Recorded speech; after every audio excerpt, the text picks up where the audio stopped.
Hey everyone. I haven't made a video in a while, and I figured I should explain why by giving you a quick update.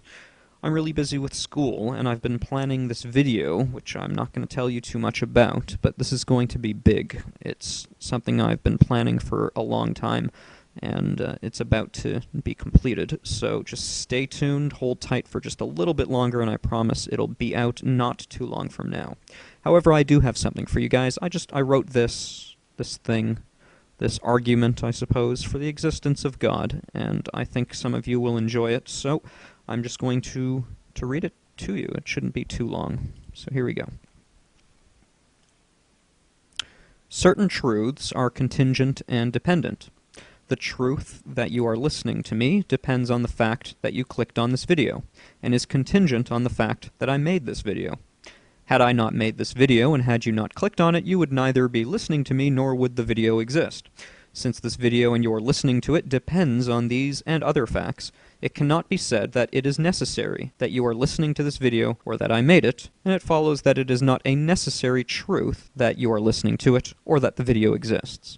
By contrast, there are necessary truths, which of necessity must be true, and must be independent of all contingent truths, lest they too become dependent and contingent, rendering them unnecessary.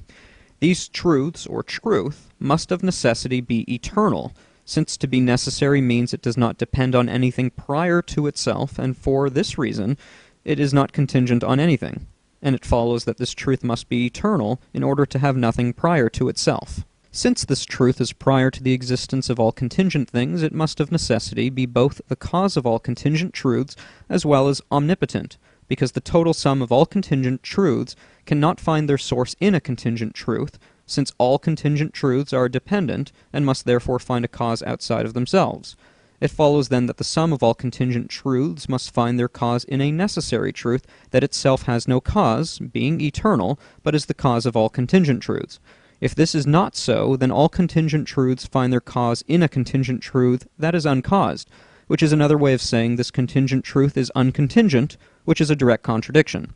Only a necessary truth can be the cause of all contingent truths, and the cause of all contingent truths must of necessity have the power to be the cause of all contingent truths, meaning omnipotence.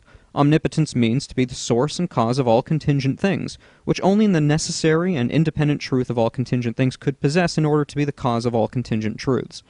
This eternal, omnipotent truth must of necessity be omnipresent, since matter, time, and space are dependent by nature of their finitude, both in time and space and mass, and therefore by necessity both transcends them altogether and is greater than them, since no effect can be greater than its cause. This eternal, omnipotent, omnipresent truth that is the cause of all contingent truths must be immaterial as it transcends matter, time, and space.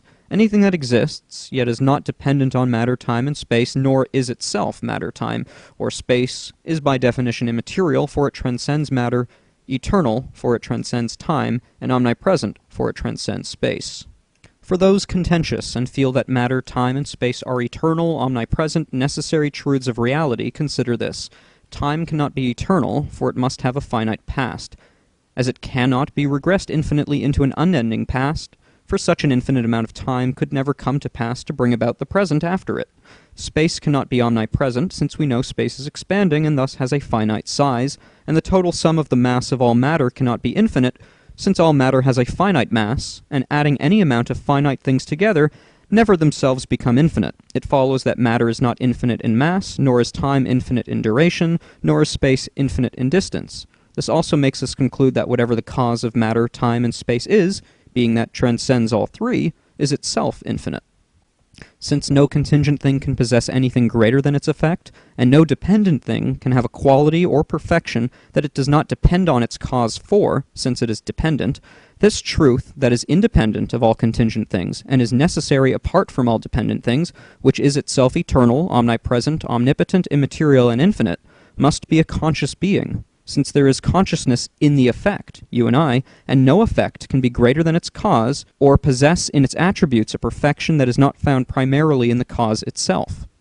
In conclusion, the independent, necessary, eternal, omnipresent, omnipotent, immaterial, infinite conscious being that is the cause of all contingent things must of necessity be unified in nature, since to be necessary allows for no accidental properties or additions, since each additional nature that exists distinct to the necessary nature renders the necessary nature unnecessary, as it could have the other nature, and thus two necessary natures that exist necessarily that have a fundamentally different nature contradicts the nature of necessity, as one possesses a necessary nature, as does the other, yet neither necessary nature is necessary due to the fact that the other does not share it.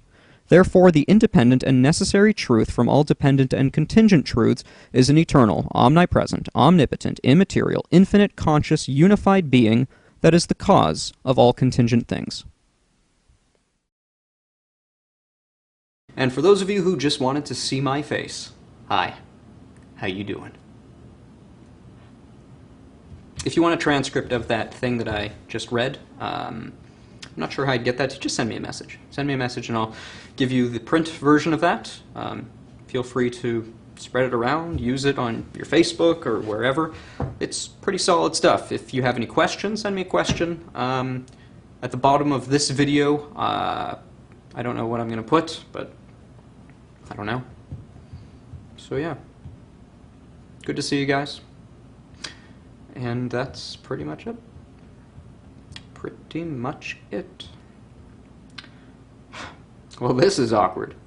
So I'll see you guys later. Soon. I'm making a video, a big video. It's going to be awesome. It's going to be awesome. Not as technical as this video. I know I used some words that maybe you'll have to look up on dictionary.com or something. But anyways. So yeah. Comment away. God bless.